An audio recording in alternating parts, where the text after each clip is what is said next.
I am Jitendra sir. Today I will discuss a question which is asked in JEE Main 2021. देखिए ये question आपका क्या है कि three particles P, Q and R are moving along the vector A is equal to I cap plus J cap, vector B is equal to J cap plus K cap and vector C is equal to minus I cap plus J cap respectively. यानी जो particle P है वो move करता है vector A के along और vector A आपका दिया गया है I cap plus J cap. यानी पार्टिकल P आपका मूव करता है वेक्टर A के अलाउंग और वेक्टर A आपका दिया गया है यहां पर I cap plus J cap. Particle Q जो आपका मूव करता है ये वेक्टर B के अलाउंग आपका मूव करता है और वेक्टर B इक्वल टू दिया गया है आपका यहां पर J cap plus K cap. देखिए और पार्टिकल R जो मूव करता है ये वेक्टर C के अलाउंग आपका मूव करता है और वेक्टर C आपका यहां पर दिया गया है minus I cap plus J cap. अब देखिए क्या है कि they strike on a particle, यानी तीनों पार्टिकल, यानी कहने का मतलब ये हुआ कि particle P, particle Q and particle R आके तीनों एक पॉइंट पर आपका स्ट्राइक किया, टकरा गया और टकराने के बाद आपका क्या है start to move in different direction. टकराने के बाद तीनों पार्टिकल आपका अलग अलग डायरेक्शन में यहां पर आपका मूव करने लगा। इसके बाद देखिए क्या इंफॉर्मेशन आपका प्रोवाइडेड है प्रॉब्लम में कि particle P is moving normal to the plane which contains vector A and vector B। यानी कहने का मतलब ये हुआ कि पार्टिकल P उस प्लेन के नॉर्मल डायरेक्शन में आपका मूव करता है जिस प्लेन में आपका vector A and vector B है। यानी कहने का मतलब यह हुआ कि the line of motion of particle P is normal to the plane which contains vector A and vector B। यानी कहने का मतलब यह हुआ कि the line of motion of particle P is normal to the plane which contains vector A and vector B। अब देखिए क्या है कि साथ ही साथ हम लोगों को यह भी मालूम है कि जो A क्रॉस B या B क्रॉस A वेक्टर जो होगा वो उस प्लेन के परपेंडिकुलर होगा जिस प्लेन में आपका vector A and vector B आपका प्रेजेंट है। तो इस लाइन को भी लिखते हैं, यानी A क्रॉस B और B cross A is perpendicular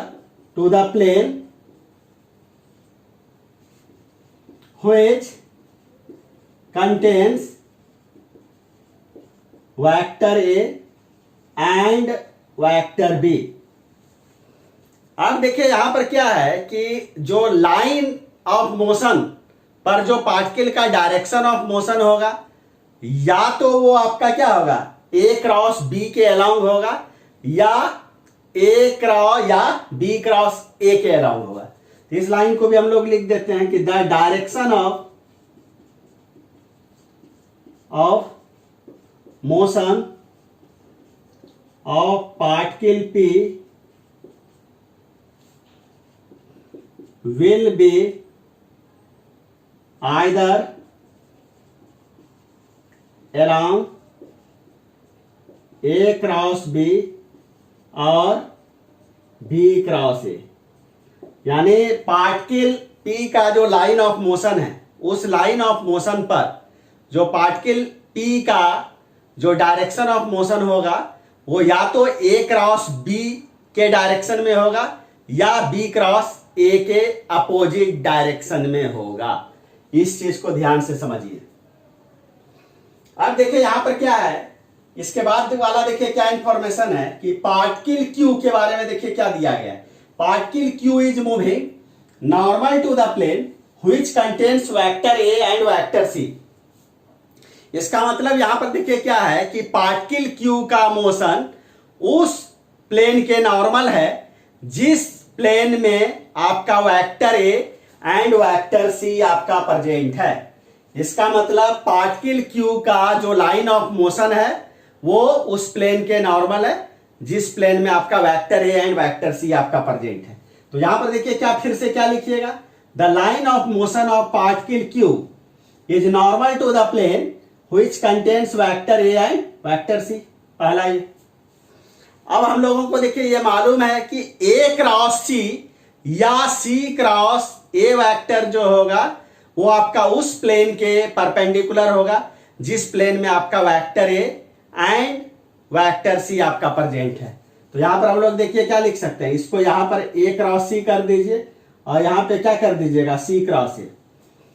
और यहां पर आपका क्या हो जाएगा, यहां पर आपका हो जाएगा वेक्टर ए एंड वेक्टर आपका सी हो जाएगा। अब देखिए आपका क्या है कि the direction of motion of particle Q, तो जो पार्टिकल क्यू का जो डायरेक्शन ऑफ मोशन होगा विल बी आइदर अलोंग, या तो वो आपका ए क्रॉस सी के अलोंग होगा या आपका क्या हो जाएगा, आपका सी क्रॉस ए के अलोंग होगा। यानी इतना इंफॉर्मेशन आ गया आपका। उसके बाद देखिए आपसे पूछा जा रहा है कि the angle between the direction of motion of P and Q is, यानी पी का जो पार्टिकल पी का जो डायरेक्शन ऑफ मोशन है और जो पार्टिकल क्यू का डायरेक्शन ऑफ मोशन है उस दोनों के बीच का जो एंगल है वो आपका कॉस इनवर्स आपका 1/√x है। तो थोड़ा सा देखिए इसको हम समझाते हैं आपको।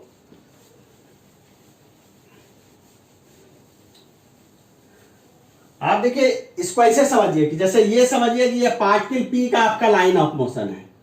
ये आपका line of motion of particle P है, पार्टिकल पी का ये लाइन ऑफ मोशन है। ये समझिए ये आपका पार्टिकल क्यू का लाइन ऑफ मोशन है।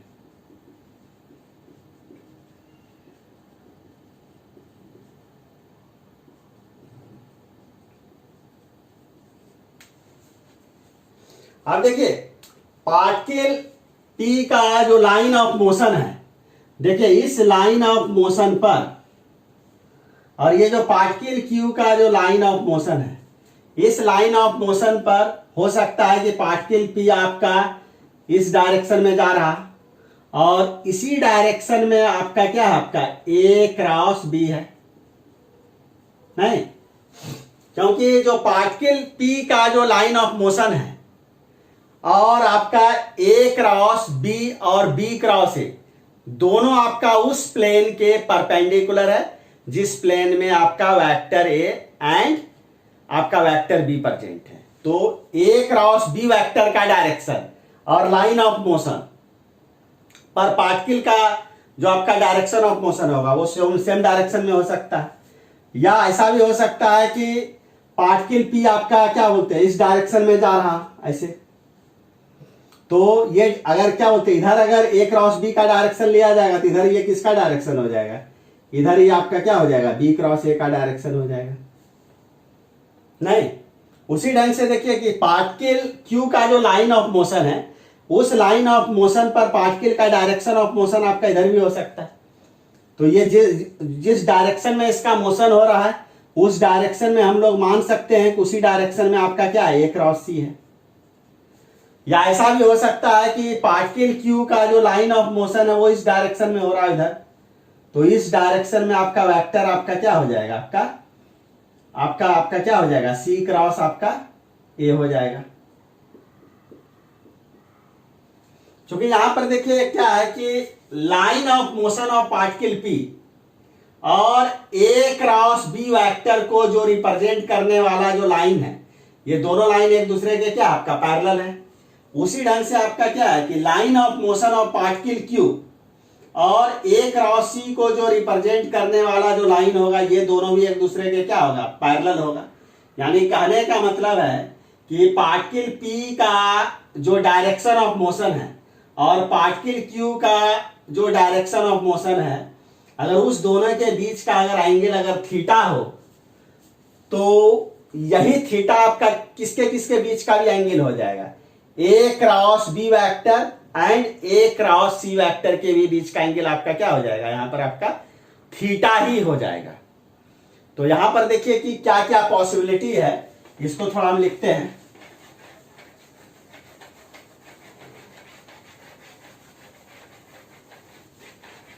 यहां पर देखिए क्या क्या पॉसिबिलिटी है। देखिए direction of motion of particle P will be along the direction of case 1, case 2, case 3, case 4। इसी ढंग से यहां पर देखिए हम लोग लिख लेते हैं direction of motion of particle Q along the direction of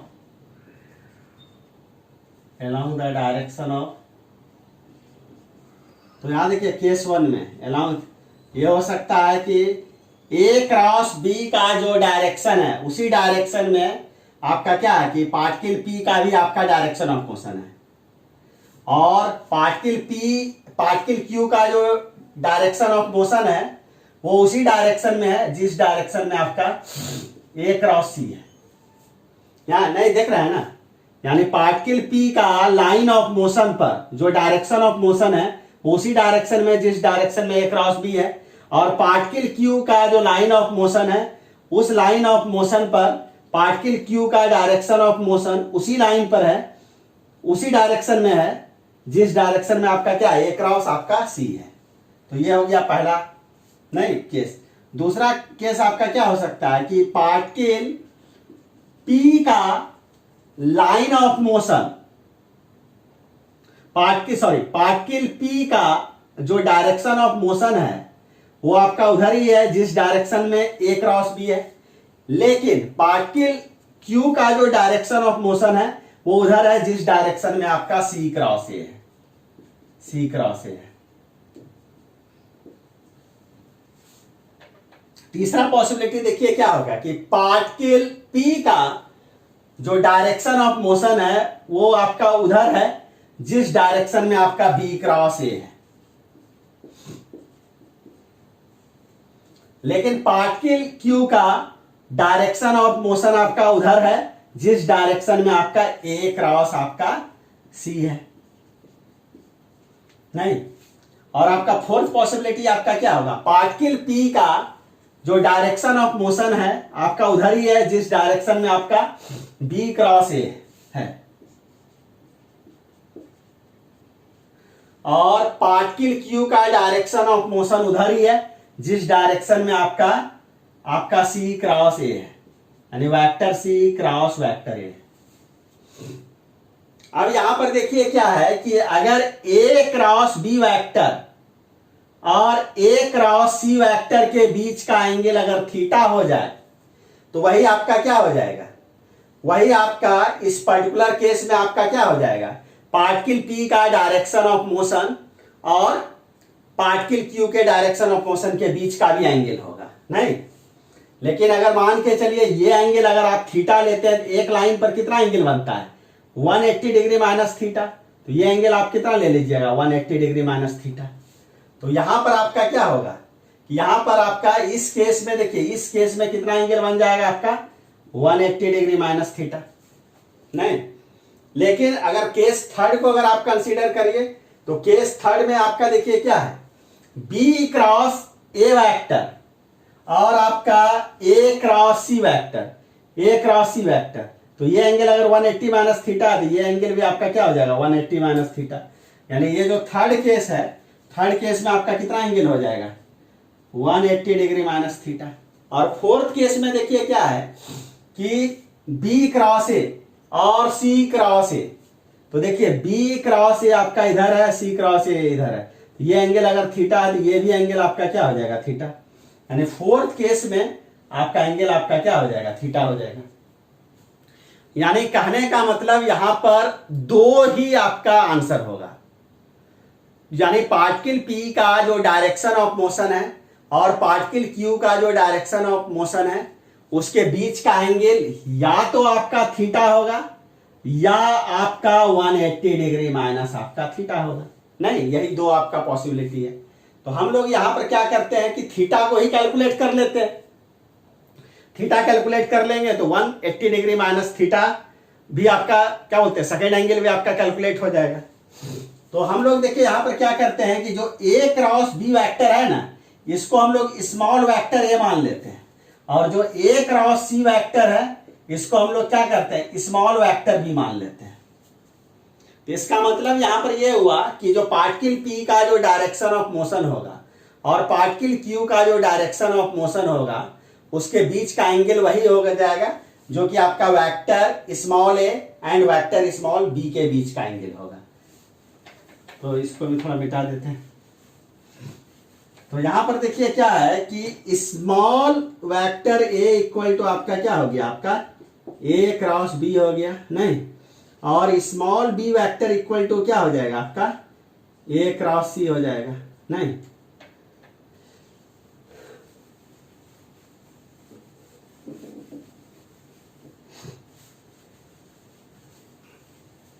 अब यहां पर देखिए क्या है कि यहां पर अब ध्यान से देखिए वेक्टर ए इक्वल टू क्या दिया गया है, देखिए आई कैप प्लस आपका क्या है जे कैप है, इसको लिख सकते हैं 1 आई कैप प्लस 1 जे कैप प्लस 0 के कैप। तो आई कैप का जो कोफिशिएंट होगा वेक्टर ए का एक्स कंपोनेंट कहलाएगा 1 हो गया, वेक्टर ए का वाई कंपोनेंट आपका क्या कहलाएगा जे कैप का कोफिशिएंट 1, और वेक्टर ए का जेड कंपोनेंट आपका क्या कहलाएगा के कैप का कोफिशिएंट आपका क्या हो गया 0। उसी ढंग से देखिए वेक्टर बी इक्वल टू आपका क्या दिया हुआ है जे कैप प्लस के कैप दिया हुआ है। इसको क्या लिख सकते हैं, इसको देखिए तो इसको 0 आई कैप लिख सकते हैं प्लस 1 जे कैप लिख सकते हैं प्लस आपका क्या हो जाएगा 1 के कैप। यानी कहने का मतलब ये हुआ कि वेक्टर बी का जो एक्स कंपोनेंट होगा आई कैप का कोफिशिएंट आपका क्या हो गया 0, वेक्टर बी का जो वाई कंपोनेंट हो गया जो जे कैप का कोफिशिएंट हो गया 1, और वेक्टर बी का जो जेड कंपोनेंट हो गया ये आपका क्या हो जाएगा के कैप का जो कोफिशिएंट हो गया आपका यानी 1। उसी ढंग से देखिए वेक्टर सी इक्वल टू देखिए क्या दिया गया है माइनस आई कैप प्लस जे कैप, इसको लिख सकते हैं -1 आई कैप प्लस 1 आपका क्या हो जाएगा जे कैप प्लस आपका क्या हो जाएगा 0 के कैप नहीं। तो आई कैप का कोफिशिएंट आपका क्या है -1 है ना, तो वेक्टर सी का एक्स कंपोनेंट क्या होगा -1, वेक्टर सी का वाई कंपोनेंट आपका क्या हो जाएगा जे कैप का कोफिशिएंट 1, और वेक्टर सी का आपका क्या बोलते हैं जेड कंपोनेंट आपका क्या हो जाएगा के कैप का कोफिशिएंट, यहां पर क्या हो गया आपका 0 नहीं। तो मेन तो कैलकुलेशन में आप देखिए यही आप रिजल्ट आपको हेल्प करेगा आपका वेक्टर ए का एक्स कंपोनेंट वाई कंपोनेंट और जेड कंपोनेंट क्या है, वेक्टर बी का X component Y component and Z component क्या है, और वेक्टर सी का X component Y component and Z component आपका क्या है। अब देखिए आपका है देखिए बाबू यहां पर क्या, अगर ए क्रॉस बी वेक्टर को अगर आपको कैलकुलेट करना हो ना तो आप प्रेम पूर्वक डिटर्मिनेंट फॉर्म को यूज कर लीजिए नहीं।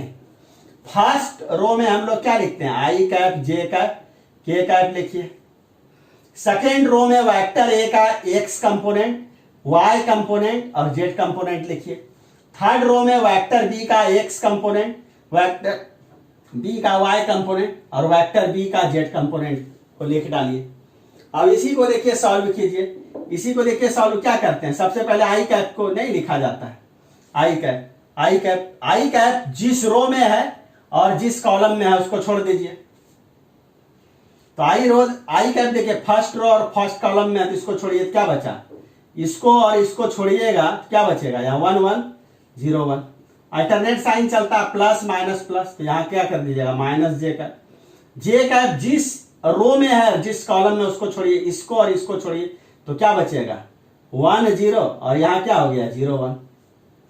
नहीं, फिर आपका क्या होगा अल्टरनेट प्लस के कैप, तो के कैप जिस रो में है यानी फर्स्ट रो और जिस कॉलम मतलब थर्ड कॉलम में इसको छोड़िए, फर्स्ट रो और थर्ड कॉलम को छोड़ दीजिए तो क्या बचेगा 1 0 1 1 नहीं। इसी को तब आपको क्या करना है सॉल्व करना है आई कैप, यहां देखिए आई कैप हो गया आपका 1 को 1 से मल्टीप्लाई करिएगा 1 माइनस फिर आप क्या करिएगा, आप 0 को 1 से मल्टीप्लाई कर दीजिए तो क्या हो जाएगा 0, माइनस जे कैप करिए, 1 को 1 से मल्टीप्लाई करिएगा 1, 0 को 0 से मल्टीप्लाई करिएगा -0, प्लस आपका क्या हो जाएगा के कैप, नहीं 1 को 1 से मल्टीप्लाई करिए तो 1, 1 को 0 से मल्टीप्लाई करिएगा तो 0, ये आपका क्या हो जाएगा 1 -0, यानी ये आपका क्या हो जाएगा, ये आपका आई कैप हो जाएगा, माइनस जे कैप को 1 से तो माइनस क्या हो जाएगा, ये आपका जे कैप हो जाएगा, प्लस आपका क्या हो जाएगा, ये आपका के कैप हो जाएगा।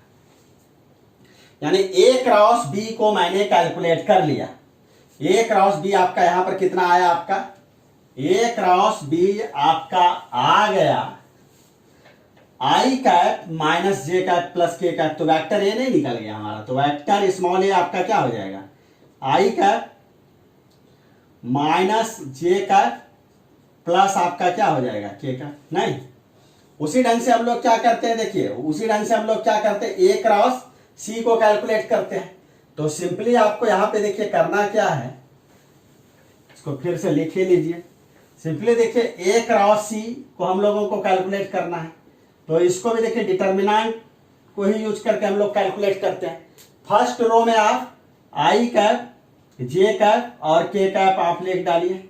सेकेंड रो में देखिए कि आप क्या करिए, वेक्टर ए यहां है ना पहले, तो वेक्टर ए का एक्स कंपोनेंट, वाई कंपोनेंट और जेड कंपोनेंट, और थर्ड रो में आप क्या करिए वेक्टर सी का एक्स कंपोनेंट, वेक्टर सी का वाई कंपोनेंट, वेक्टर सी का जेड कंपोनेंट, आप ये आप लिख डालिए। नहीं तो यही तो हो गया। अब देखिए आप आई कैप फर्स्ट रो और फर्स्ट कॉलम में इसको छोड़ दीजिए तो क्या बचा, फर्स्ट रो और फर्स्ट कॉलम को छोड़िएगा तो क्या बचेगा 1 1 0 0, अल्टरनेट साइन चलता है प्लस माइनस प्लस, तो फिर माइनस दे दीजिए जे कैप। जे कैप आपका क्या फर्स्ट रो और सेकेंड कॉलम इसको छोड़िए तो 1 -1 0 0, फिर आपका क्या हो जाएगा के कैप, तो के कैप आपका क्या है फर्स्ट रो थर्ड कॉलम को छोड़िए 1 -1 1 1 हो जाएगा। तो ये आपका देखिए क्या हो जाएगा आई कैप, 1 को 0 से मल्टीप्लाई करिएगा 0, माइनस फिर 0 को 1 से तो 0, माइनस जे कैप, फिर देखिए इस 1 को 0 से मल्टीप्लाई करिए 0, माइनस फिर इस 0 को -1 से, ये भी क्या हो जाएगा 0, फिर आप क्या करिए प्लस के कैप, नहीं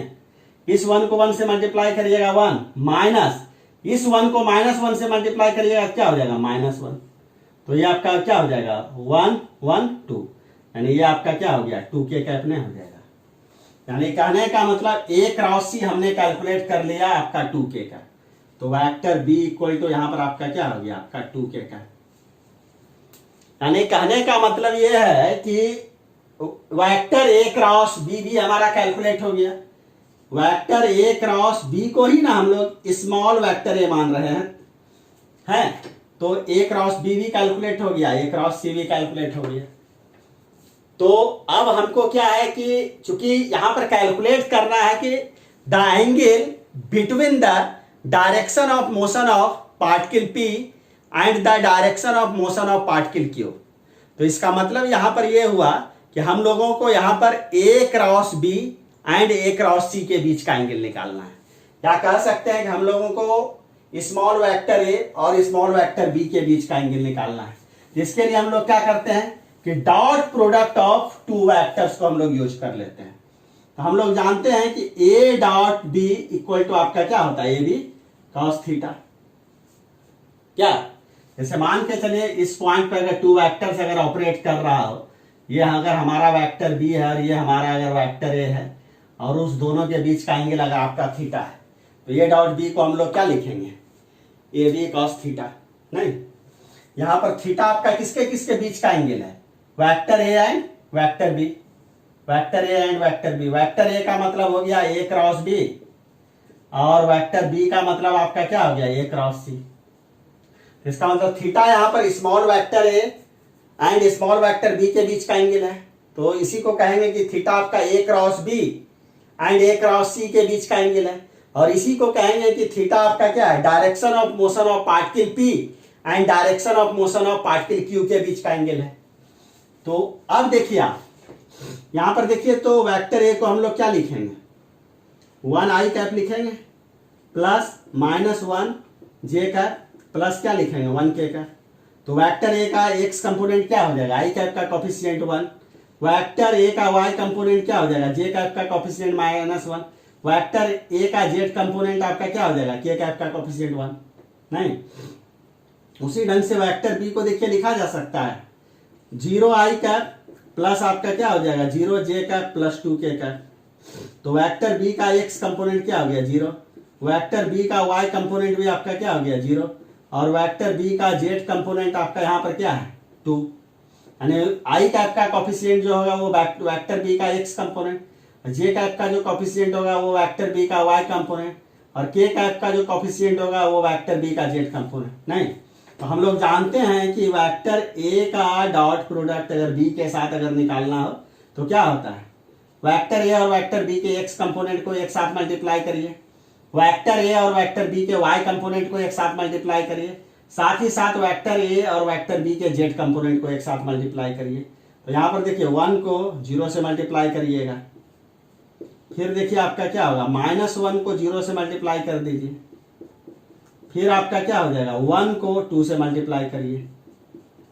तो फर्स्ट टर्म आपका 0, सेकेंड टर्म में 0, -1 0, थर्ड टर्म आपका 1 मल्टीप्लाइड बाई 2 यानी 2 हो गया। यानी कहने का मतलब ए डॉट बी आपका 2 आ गया,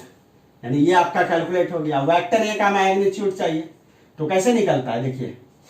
एक्स कंपोनेंट का स्क्वायर प्लस वाई कंपोनेंट का स्क्वायर प्लस आपका क्या हो जाएगा जेड कंपोनेंट का स्क्वायर। नहीं, तो वेक्टर ए का एक्स कंपोनेंट आपका क्या 1 का स्क्वायर, वेक्टर ए का वाई कंपोनेंट -1 का स्क्वायर, वेक्टर ए का जेड कंपोनेंट आपका क्या हो गया 1 का स्क्वायर। तो ये 1 का स्क्वायर 1, -1 का भी स्क्वायर 1, फिर आपका क्या होगा 1 का स्क्वायर भी 1, तो 1 + 1 + 1 कितना हो गया √3। यानी वेक्टर ए का यहाँ पर मैग्नीट्यूड आपका क्या आ गया √3 आ गया। वेक्टर ए डॉट बी को हम निकाल चुके हैं, ये आपका 2 आ गया। अब बचता क्या बी, तो वेक्टर बी का मैग्नीट्यूड कैसे निकलेगा, देखिए तो वेक्टर बी का एक्स कंपोनेंट का स्क्वायर प्लस वेक्टर बी का वाई कंपोनेंट का स्क्वायर प्लस वेक्टर बी का जेड कंपोनेंट का स्क्वायर है। तो यहां देखिए क्या है कि वेक्टर बी का एक्स कंपोनेंट आपका कितना है 0 का स्क्वायर, वेक्टर बी का वाई कंपोनेंट आपका कितना है ये 0, ये भी 0 का स्क्वायर, वेक्टर बी का जेड कंपोनेंट क्या है 2 का स्क्वायर। तो ये आपका क्या हो जाएगा 0 + 0 2 का स्क्वायर क्या हो जाएगा 4 = 4 का स्क्वायर रूट आपका क्या हो जाएगा ये आपका 2। यानी कहने का मतलब बी का वैल्यू हमारा क्या हो गया 2 कैलकुलेट हो गया। नहीं, अब देखिए यहां पर क्या है, अब देखिए आप इस रिजल्ट को यूज कर लीजिए कि ए डॉट बी यानी vector A dot vector B को हम लोग क्या लिखते हैं बी cos थीटा। क्या ए डॉट बी हमने कितना कैलकुलेट किया है ये आपका, तो यहां से हमको थीटा निकालना है ना, तो सब और cos थीटा = क्या लिखिएगा A dot B divided by, इसको इधर लेफ्ट साइड में लेते आइए क्या हो जाएगा डिवाइडेड बाई ए बी। देखिए ए डॉट बी को हमने क्या कैलकुलेट किया है 2, वेक्टर ए का मैग्नीट्यूड आपका कितना था √3 और वेक्टर बी का मैग्नीट्यूड आपका कितना था 2, तो 2 कैंसिल आउट हो गया। यानी cos थीटा = आपका क्या हो गया 1/√3, और यहीं से थीटा आपका कितना हो गया cos इनवर्स 1/√3। और आप अगर ध्यान से अगर आप प्रॉब्लम को देखिएगा ना, तो प्रॉब्लम में दिया गया है कि the angle between the direction of motion of particle P and the direction of motion of particle Q is cos inverse 1/√x, यानी cos इनवर्स 1/√x, और यहां पर एंगल कितना आया cos इनवर्स 1/√3। इसका मतलब x का वैल्यू आपका कितना होना चाहिए 3 होना चाहिए। तो फाइनल आंसर आपका यही हुआ, फाइनल आंसर यही हो गया। लेकिन यहां पर जो पार्टिकल P का जो डायरेक्शन ऑफ मोशन होगा और पार्टिकल Q का जो डायरेक्शन ऑफ मोशन होगा, उस दोनों के बीच का एक एंगल तो थीटा होगा, दूसरा एंगल हम लोग कितना लिखेंगे 180 डिग्री माइनस थीटा। और 180 डिग्री माइनस थीटा को अगर हम लोग अल्फा अगर कह लें, है कि नहीं, तो cos अल्फा को हम लोग क्या लिखेंगे cos 180 डिग्री माइनस थीटा = क्या होगा cos 180 डिग्री माइनस थीटा को माइनस cos थीटा लिखिएगा, और cos थीटा हमने कैलकुलेट किया है 1/√3, तो -1/√3 नहीं हो जाएगा। यानी कहने का मतलब ये हुआ कि यहाँ पे कि कॉस अल्फा का जो वैल्यू आ गया -1/√3, तो अल्फा इक्वल टू क्या लिखिएगा, कॉस इनवर्स -1/√3।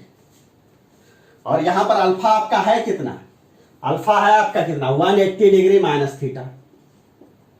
तो 180 डिग्री माइनस थीटा का जो वैल्यू आ जाएगा कॉस इनवर्स -1/√3।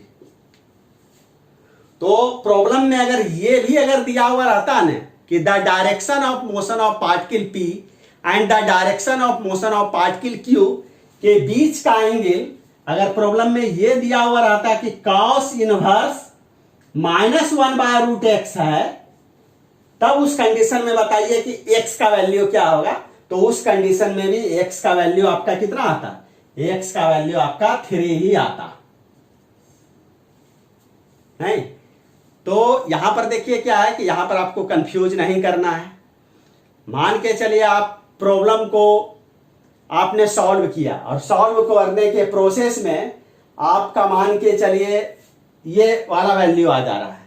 कॉस इनवर्स -1/√3 वाला, और प्रॉब्लम में आप देख रहे हैं कि कहीं पर भी कॉस इनवर्स 1/√x में कहीं भी माइनस साइन यूज हुआ ही नहीं है, नहीं। तो इसका मतलब है कि यहां पर आपका क्या होगा, यहां पर आपका एक पॉसिबिलिटी तो क्या बोलते हैं ये वाला है, तो दूसरा पॉसिबिलिटी आपका क्या होगा, प्लस वाला भी हो जाएगा, ये वाला भी रहेगा। तो दोनों में से कोई भी देके आपसे पूछा जा सकता था, यहां पर प्लस रहे या आपका माइनस रहे, दोनों ही कंडीशन में आंसर जो होगा x का वो आपका 3 होगा। तो चूंकि ये प्रॉब्लम आपका क्या था कि एक काफी, यानी ये प्रॉब्लम आपका बहुत अच्छा आपका एक प्रॉब्लम है, और इस प्रॉब्लम को आपको अच्छे से प्रैक्टिस करना चाहिए। यह हाईली आपका कॉन्सेप्चुअल आपका प्रॉब्लम था। अगर इस प्रॉब्लम में कोई भी डाउट होगा तो कमेंट आप जरूर करिएगा। चलिए आज के लिए इतना है।